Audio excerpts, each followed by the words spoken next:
کیا آپ جانتے ہیں کہ ISI کے لوگوں میں مارخور کے سانپ کھانے کی پس پردہ کیا حقائق ہیں؟ اس وقت دنیا بھر میں ISI کے ٹوٹل کتنے لوگ پھیلے ہوئے ہیں؟ ISI کے وہ کون سے DG تھے جب وہ آرمی چیف بنے تو انہیں ایک کرنل نے گرفتار کر لیا؟ ISI کی تاریخ میں سب سے بد نصیب اور سب سے زیادہ خوش قسمت چیف کون تھا؟ آج کی اس ویڈیو میں آپ یہ بھی جان سکیں گے کہ ISI کے سربراہان میں سے کس کی اولاد سیاست میں ہے، اور ہاں ISI کے کون سے سربراہ ریٹائرمنٹ کے بعد تبلیغی جماعت سے وابستہ ہو گئے۔ تو دوستو، آج کی اس ویڈیو میں پاکستان کی پہچان اور دنیا کی طاقتور ترین انٹیلیجنس ایجنسی ISI سے متعلق 25 دلچسپ فیکٹس آپ تک شیئر کیے جائیں گے۔ آپ دیکھ رہے ہیں الیکشن باکس اور میں ہوں کنزا فرمان۔ میرے انسٹا اکاؤنٹ کا لنک آپ کو ڈسکرپشن میں مل جائے گا، اور ہاں، آپ مجھے کمنٹ سیکشن میں اپنی فیڈ بیک سے آگاہ کریں۔ میں نہ صرف آپ کے کمنٹس پڑھوں گی بلکہ آپ کے کمنٹس کا رپلائی بھی کروں گی۔ So let's begin. Number 1، ISI کے لوگوں کو غور سے دیکھیں تو معلوم ہوگا کہ مارخور کے منہ میں ایک زہریلا سانپ ہے۔ دراصل اس لوگوں میں بھی ایک راز چھپا ہے۔ مارخور سانپ کھانے کے بعد سانپ کے زہر سے بچنے کے لیے پانی نہیں پیتا اور سخت پیاس برداشت کرتا ہے۔ سانپ ہندوستان کا قومی جانور ہے جس کی ہندو پوجا بھی کرتے ہیں۔ ISI کی سرکاری علامت میں پاکستان کا قومی جانور مارخور بھارت کے رینگنے والے قومی جانور سانپ کو کھا رہا ہے، تو آپ یوں سمجھ لیں کہ ISI کا لوگو پاکستان کی بھارت پر فتح کی علامت ہے۔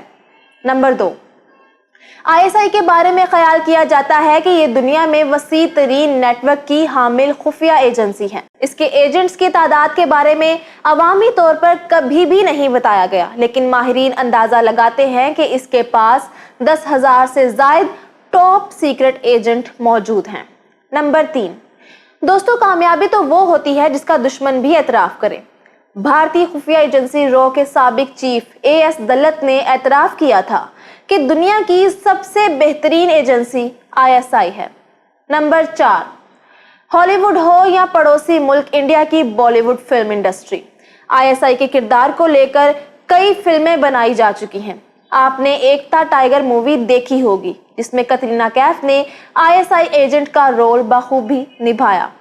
پاکستان میں شان شاہد کی فلم وار دیکھیں تو اندازہ ہوتا ہے کہ کیسے کم وسائل ہونے کے باوجود بھی ISI اپنے اہداف میں کامیاب ہوتی ہے۔ نمبر 5، ISI کے ایجنٹ کی سب سے خاص بات یہ ہوتی ہے کہ وہ ڈبل ایجنٹ نہیں ہوتا۔ وہ صرف اپنی ایجنسی کے لیے کام کرتے ہیں اور اپنی ایجنسی کو کبھی دھوکہ نہیں دیتے۔ ISI کا ایجنٹ پکڑا نہیں جاتا یا بدل کر دوسری ایجنسی کا نہیں ہو جاتا۔ جس طرح کلبھوشن پکڑا گیا، ریمنڈ ڈیوس پکڑا گیا اور آج تک ISI کا ایجنٹ الحمدللہ پکڑا نہیں گیا، اور کبھی ایسا نہیں ہوا کہ پکڑا جائے اور دوسرے ملک کی ایجنسی کے لیے کام کرنے لگ جائے۔ نمبر 6، 0% خودکشی کے ریٹ کے ساتھ ISI کے ایجنٹ دنیا کے بہترین لوگ ہیں۔ آپ M16، موساد، رو، CIA کوئی بھی ایجنسی اٹھا کے دیکھ لیں، آپ کو ان میں خودکشی کا رجحان ضرور ملے گا۔ اس کی وجہ یہ ہے کہ یہ لوگ ظلم کرتے ہیں، مگر ISI کا ایک بھی ایجنٹ خودکشی جیسی بزدل حرکت نہیں کرتا، کیونکہ یہ لوگ اپنی زندگی کا سودا جنت کے بدلے کر چکے ہوتے ہیں۔ نمبر 7، ISI کا اصل دشمن بھارت کا ریسرچ اینڈ انالیسس ونگ را ہے۔ افواج پاکستان را پر بلوچستان، قبائلی علاقوں اور شمال مغربی علاقوں میں عسکریت پسندوں کی پشت پناہی کے ثبوت میڈیا پر دکھاتا رہا ہے، جبکہ را کی جانب سے ISI پر سکھوں کی خالصتان موومنٹ کو سپورٹ کیے جانے کا الزام لگتا رہا ہے۔ Number 8، inter services intelligence agency ISI کا صدر دفتر اسلام آباد کے علاقے آبپارہ میں واقع ہے۔ واضح رہے کہ جامعہ حفظہ اور لال مسجد ISI کے ہیڈ کوارٹر سے چند گز کے فاصلے پر واقع ہے۔ نمبر 9، امریکی کرائم نیوز نے ISI کو نمبر 1 انٹیلیجنس ایجنسی کی رینکنگ پر رکھا ہے۔ یہ صرف اور صرف ISI ہے جو سینکڑوں دہشت گردی کے حملوں کو وقت سے پہلے ہی روک لینے کی کیپیبلٹی رکھتی ہے۔ نمبر 10، ISI دشمن کو زندہ پکڑنے کی صلاحیت رکھتی ہے۔ یہ انتہائی اہم ترین خوبی ہے۔ जो ISI की एजेंसी में पाई जाती है। वो दुश्मन को जिंदा पकड़ लेते हैं, जबकि कोई भी एजेंसी ऐसा कम ही करती है। इसकी वजह यह है कि ये लोग मार देते हैं, जबकि ISI के एजेंट उनकी गैंग में घुस जाते हैं। कुलभूषण यादव की मिसाल आपके सामने है। नंबर 11, सरजमीन अफगानिस्तान में ऑपरेशन साइक्लोन के जरिए सुपर पावर रशिया को टुकड़े टुकड़े करने वाली एजेंसी कोई और नहीं बल्कि ISI है। अमेरिका ने तालिबान और अफगान मुजाहिदीन की मदद के लिए $8 अरब फ्राहम किए। ISI ने अफगान मुजाहिदीन को ट्रेनिंग दी और फिर चश्मे फलक ने वो नज़ारा भी देखा कि कैसे सुपर पावर को शिकस्त का मजा चखना पड़ा। नंबर 12, अगर हम बात करें ISI के ऐसे DGs की जो बाद में आर्मी चीफ बने, तो उनमें जनरल जियाउद्दीन भट्ट और जनरल इशफाक परवेज कयानी के नाम शामिल है। नंबर 13, पाक फौज के बहादुर जर्नैल और ISI के पहले डायरेक्टर जनरल का नाम सैयद शाहिद हामिद था। ये वही शाहिद हामिद थे जिनका फील्ड मार्शल अयूब खान के मार्शल लॉ में अहम किरदार था। याद रहे कि major general retired Shahid Hamid general Ziaul Haq की काबीना में इत्तलात व नशरियात, कल्चर, स्पोर्ट्स और टूरिज्म के फेडरल मिनिस्टर भी रहे। नंबर 14, सैयद शाहिद हामिद के बाद ऑस्ट्रेलवी निजाद major general Robert Cawthome ISI के डायरेक्टर जनरल बने। उन्हें पाकिस्तानी तारीख में सबसे तवील अरसे तक DG ISI रहने का एजाज हासिल है। वो 1950 में ISI के सरबराह बनने और 1959 में रिटायर्ड हुए। उनका शुमार भी ISI के बानियों में होता है। नंबर 15, ISI के 5वें चीफ का नाम लेफ्टिनेंट जनरल गुलाम जिलानी खान था, जिन्होंने 1971 के पुरआशूब हालात में चार्ज संभाला। वो अगले 6 साल तक अपनी खिदमत देते रहे। याद रहे कि 1977 में भुट्टो हुकूमत के खात्मे के लिए ऑपरेशन फेयर प्ले हुआ, तो उस वक्त जनरल जिलानी DG ISI थे। मार्शल लॉ के बाद वो जनरल जियाउल हक के दौरे हुकूमत में सेक्रेटरी डिफेंस बनाए गए, जबकि वो 5 साल तक गवर्नर पंजाब भी रहे। ये जनरल जिलानी ही थे जिन्हें नवाज शरीफ का सियासी माई बाप कहा जाता है, और इन्हीं की सिफारिश पर मियां नवाज शरीफ को पहले पंजाब काबीना में वजीर खजाना और बाद में वजीर आला पंजाब बनाया गया। आज भी नून लीग के मुखालिफिन ये कहते हैं कि जनरल जिलानी और जियाउल हक के जूते पॉलिश करके और जी हजूरी के सिले में मोहतरम जनाब नवाज शरीफ की सियासत परवान चढ़ी। कोई मियां साहब को जनरल जिलानी की नर्सरी की पनीरी, तो कोई उन्हें जनरल जिलानी के फीडर का दूध पीकर बड़ा होने वाला सियासी बच्चा कहता है। नंबर 16, नामवर सियासतदान मियां जाहिद सरफराज ने अपने एक इंटरव्यू में बताया था कि साल 1978 में एक रोज जनरल जिलानी ने फोन करके मुझे अपने घर बुलवाया। मैं तब कॉमर्स मिनिस्टर था। जनरल जिलानी ने अनार का जूस मंगवाने के लिए आवाज दी, नवाज शरीफ इधर आओ। सफेद कुर्ता शलवार में मलबूस वो नौजवान भागता हुआ आया। मैंने पूछा कि ये कौन है, तो जनरल जिलानी कहने लगे ये इत्तेफाक फाउंड्री वाले मियां शरीफ का बेटा नवाज शरीफ है। नंबर 17, जनरल जिलानी के जानशीन जनरल मोहम्मद रियाज खान का टेन्योर बहुत मुख्तसर था, लेकिन इस दौरान जुल्फकार अली भुट्टो की फांसी, सोवियत यूनियन का आगाज, पाकिस्तान के न्यूक्लियर प्रोग्राम पर पाबंदी और इस्लामाबाद में अमरीकी सिफारत खाने के जलाओ समेत कई अहम वाकयात हुए। याद रहे कि साबिक वजीर आजम पाकिस्तान शाहिद खाकान अब्बासी जनरल मोहम्मद रियाज खान के दामाद हैं। नंबर 18, ISI के 7वें चीफ जनरल अख्तर अब्दुर्रहमान थे। बतौर DG ISI general Akhtar Abdurrahman ने इस दौर की आर्मी सुपर पावर रूस का रास्ता रोका ही नहीं, बल्कि USSR को टुकड़े टुकड़े भी कर डाला। अस्करी अमूर के एक्सपर्ट अमरीकी राइटर ब्रूस राइडल ने अपनी किताब what we won America secret war in Afghanistan में जनरल अख्तर अब्दुर्रहमान को जिहाद अफगानिस्तान का आर्किटेक्ट लिखा है।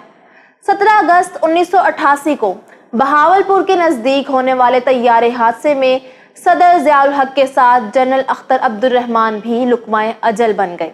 याद रहे कि साबिक MNAs और फेडरल मिनिस्टर्स रहने वाले हुमायूं अख्तर खान और हारून अख्तर खान जनरल अख्तर के साहिबजादे हैं, जबकि मिस्टर जहांगीर तरीन उनके खालाजाद हैं। नंबर 19, ISI के 8वें सरबराह जनरल हमीद गुल दीनदार हलकों के हमेशा से महबूब रहे। उन्हीं के दौर में सोवियत जंग अपने मंतकी अंजाम को पहुंची और रूस टुकड़े टुकड़े हो गया।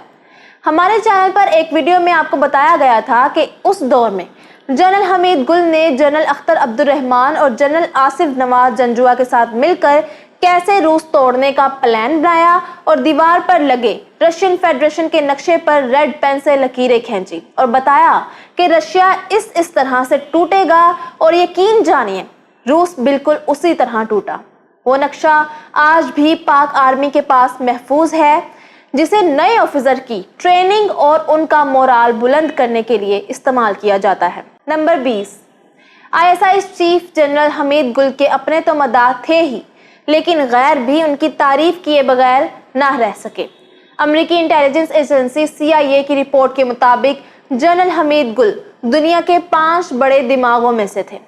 भारत के मशहूर सहाफ़ी खुशवंत सिंह ने अपनी किताब में लिखा है कि जनरल हमीद गुल ने अपने दौर में खालिस्तान तहरीक को इस महारत के साथ उठाया कि भारतीय हुकूमत की चीखें निकल गई। इंडियन एक्सप्रेस ने एक खबर लगाई थी कि जनरल हमीद गुल अखंड भारत के रास्ते में सबसे बड़ी रुकावट थे। आर्मी मीडिया में जनरल हमीद गुल को तालिबान का गॉड फादर और द सिपाही मास्टर के नामों से पुकारा जाता रहा। नंबर 21, आईएसआई के सरबराह जनरल हमीद गुल ने सर्विस के दौरान कभी गार्ड्स नहीं रखे थे। बतौर कोर कमांडर पहली बार जब रावलपिंडी आए और 10 कोर की सिक्योरिटी टीम ने एयरपोर्ट पर हिसार में लिया तो उस टीम को ये कहकर चलता कर दिया, तुम्हें तुम्हारी माओ ने वतन के दिफा के लिए जना है, हमीद गुल के दिफा के लिए नहीं। उनके ये अल्फाज तारीख में अमर हो गए कि एक वक्त आएगा कि दुनिया को पता चलेगा कि हमने अमेरिका की मदद से अफगानिस्तान में शिकस्त दी। नंबर 22, जनरल हमीद गुल राइट विंग की सोच के हामिल थे और वो वजीर आजम बेनजीर भुट्टो के खिलाफ पॉलिटिकल इंजीनियरिंग के करता धरता थे। यही वजह थी कि बेनजीर भुट्टो ने 30 मई 1989 के रोज army chief general Mirza Aslam Beg को एतमाद में लिए बगैर जनरल हमीद गुल को हटाकर एक रिटायर्ड फौजी जनरल शमसुर रहमान कल्लू को आईएसआई का नवा डायरेक्टर जनरल मुकर्रर कर दिया। जब 6 अगस्त 1990 को सदर गुलाम इसहाक खान ने करप्शन को जवाज बनाते हुए मोहतरमा बेनजीर भुट्टो की हुकूमत बरतरफ कर दी तो साथ में lieutenant general retired Shamsur Rahman Kallu को भी रुखसत होना पड़ा। दोस्तों, जनरल शमसुर रहमान के हवाले से बताया जाता है कि उन्होंने सारी जिंदगी शादी नहीं की थी। नंबर 23, अगस्त 1990 में lieutenant general Asad Durrani DG ISI तैनात हुए। उनके 2 साल टेन्योर में सियासी अफरा तफरी अरूज पर थी। इसी दौर में मेहरान बैंक स्कैंडल, सियासतदानों की वफादारियों की तब्दीलियों और हॉर्स ट्रेडिंग समेत बहुत कुछ प्रेस में छपता रहा। नंबर 24, 14 मार्च 1992 के रोज प्राइम मिनिस्टर मियां मोहम्मद नवाज शरीफ ने chief of army staff general Asif Nawaz Janjua के मना करने के बावजूद इंजीनियरिंग कोर के लेफ्टिनेंट जनरल जावेद नासिर को आईएसआई का डायरेक्टर जनरल बना दिया। तब अखबारों में इदारिये लिखे गए कि नवाज शरीफ ने एक ऐसे शख्स को आईएसआई का DG बना दिया जिसकी फील्ड ही कोई और है। नवाज शरीफ जनरल जावेद नासिर के साथ तबलीगी जमात में सह रोजा लगा चुके थे और जनरल साहब की दीनदारी और तकवा को देखते हुए उन्हें ये मनसब सौंपा गया। फिर कुछ अरसे बाद अमेरिका का प्रेशर लेते हुए निगरान वजीर आजम मीर बलख शेर मजारी ने उन्हें कबल अज वक्त मुलाजमत से निकाल दिया। अपनी प्री मैच्योर रिटायरमेंट के बाद जनरल जावेद नासिर ने अपनी जिंदगी दावत और तबलीग के लिए वक्फ कर दी और वो अक्सर रायवंड पाए जाते हैं। आजकल दावत और तबलीग के काम पर लगे सफेद दाढ़ी वाले बाबा जी के बारे में कोई सोच भी नहीं सकता कि ये मौसूफ आईएसआई के साबिक सरबराह लेफ्टिनेंट जनरल जावेद नासिर हैं।